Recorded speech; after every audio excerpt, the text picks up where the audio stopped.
Welcome to City News. There are serious safety concerns, no studies to show whether it's feasible, and a whopper of a price tag. Despite all that, Doug Ford insists he's going to build a tunnel under the 401.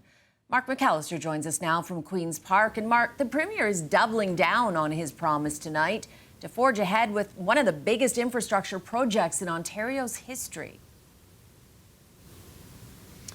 That's certainly the case, Cynthia. Ford continuing to defend the idea that his government is going to move ahead and plow ahead with the idea of a tunnel under the 401. This despite the fact that studies have been done in the past. They were struck down or at least set aside, and they concluded that there could be safety implications as well. Well, we're going to do a feasibility study. We're going to study it, make sure it's safe, make sure it's feasible. Premier Ford isn't going to give up on the idea of a 50-kilometer tunnel under a major highway. Just because it's never been done doesn't mean it can't, he says. Only the government's own efforts to look into the possibility in the past had said there's a potential for roadway collapse. We're building that tunnel as sure as I'm talking to you. And we're going to continue reaching out to experts around the world. If they can tunnel under the English Channel, if they can tunnel through mountains and every other place, we sure the heck can tunnel along the 401. Even without a new feasibility study, Ford is already laying out plans on what the tunnel may look like and how it would be engineered. Based on conversations he says he's had with companies supplying boring machines for other transit projects in Toronto. I talked to some tunneling folks. We're going to make it 19.5 meters. No one's ever done that.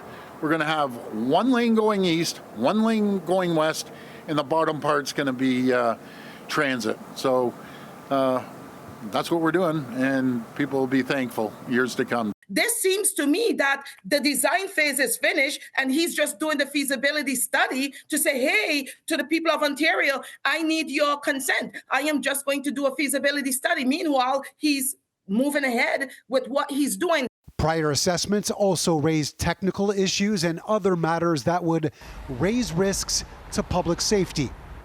Government documents have shown that 3 different companies made unsolicited pitches starting in 2019 before the decision to look into it further. That was promptly set aside in 2021 before Ford brought it up again last year. Where are your concerns through all of this?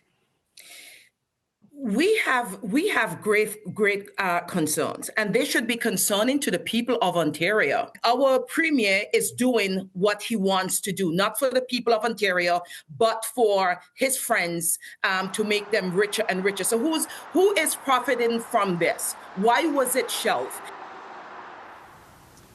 Ford continues to look at the increase in congestion along the 401 as one of the main reasons, as well as $56 billion, he says, in lost revenue every single year as a result. And yet he hasn't come forward with an actual price for something like this, despite his detailed plans. Cynthia. Okay, this is going to be interesting to follow, Mark. And Doug Ford also spoke about the recent court ruling that is blocking the province from removing Toronto bike lanes, and he's not backing down on this one.